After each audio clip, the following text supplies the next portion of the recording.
सबसे पहले हम आपको साइबर फ्रॉड के उस नए और खतरनाक तरीके के बारे में बताएंगे जिसके खिलाफ देश भर में शिकायतें दर्ज हो रही हैं। और आज मैं भी इन साइबर अपराधियों के निशाने पर था, लेकिन आज उन्होंने एक गलत आदमी को फोन कर लिया। इसलिए आज जब सबसे पहले मैं आपको यह बताऊंगा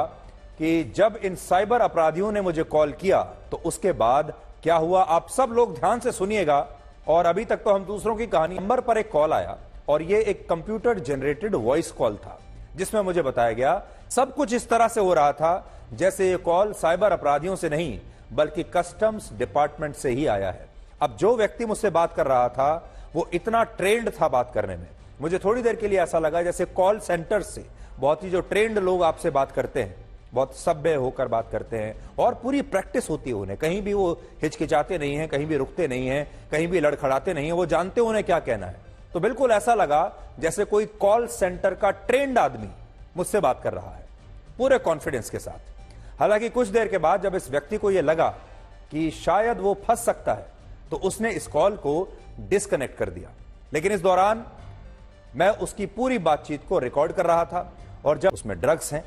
उसमें अवैध पासपोर्ट्स हैं कुछ लोगों के, उसके अंदर एक लैपटॉप है, उसके बाद ये मुझसे संपर्क करते हैं और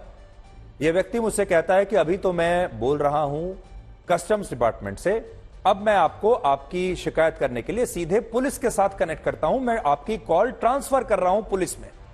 हालांकि आपने भी देखा होगा और यह असंभव सी बात है, ऐसा होता नहीं है कि कस्टम से आपको कॉल आए और वो उसी कॉल पर पुलिस को ट्रांसफर कर दे। और मैं उम्मीद ये कर रहा था कि ये कॉल ट्रांसफर होगा। अब इसमें हुआ ये कि शायद उन्होंने मुझसे ये उम्मीद की थी कि मैं डर जाऊंगा, या आम लोग जो हैं वो तो डर ही जाते हैं, उनका जो रिएक्शन है शायद बिल्कुल अलग होता है और मेरा रिएक्शन अलग था। हालांकि बाद में मैंने ऐसी कोशिश की कि मैं उसको दिखाऊं कि मुझे डर लग रहा है, लेकिन तब तक शायद वो व्यक्ति समझ चुका था और बाद में उसने ये कॉल डिस्कनेक्ट कर दिया।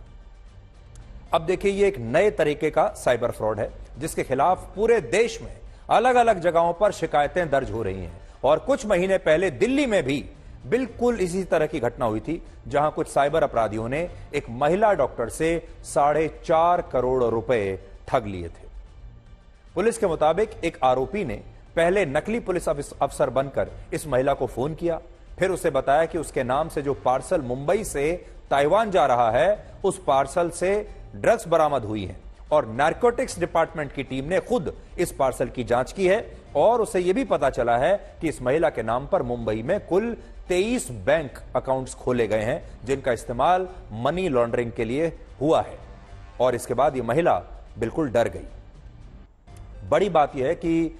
कभी कोई पुलिस अफसर बनकर इस महिला से बात कर रहा था तो कभी कोई उसे यह कह रहा था कि वो नारकोटिक्स या कस्टम्स डिपार्टमेंट से है। अलग अलग विभागों के लोग बात कर रहे थे, जिससे महिला इतनी डर गई कि उसने अपनी बैंक से जुड़ी सभी जरूरी जानकारियां इन अपराधियों को फोन पर ही दे दी और इसके बाद बैंक में जमा अपना सारा फिक्स्ड डिपॉजिट और बाकी का पैसा भी इन अपराधियों को दे दिया। इतनी डर गई।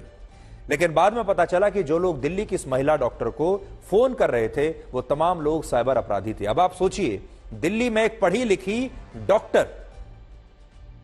को इन 10वीं 12वीं पास, जिन्होंने शायद स्कूल भी अपना पूरा नहीं किया होगा, ऐसे लोगों ने मिलकर ठग लिया।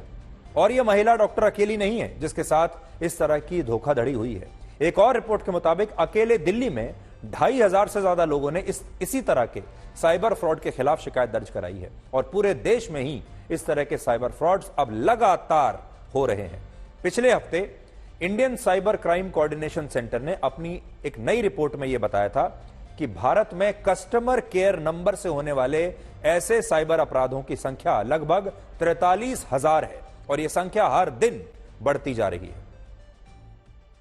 इससे भी बड़ी बात यह है कि भारत में पिछले 3 वर्षों में साइबर अपराध की घटनाओं में लोगों के साथ 10,319 करोड़ रुपए की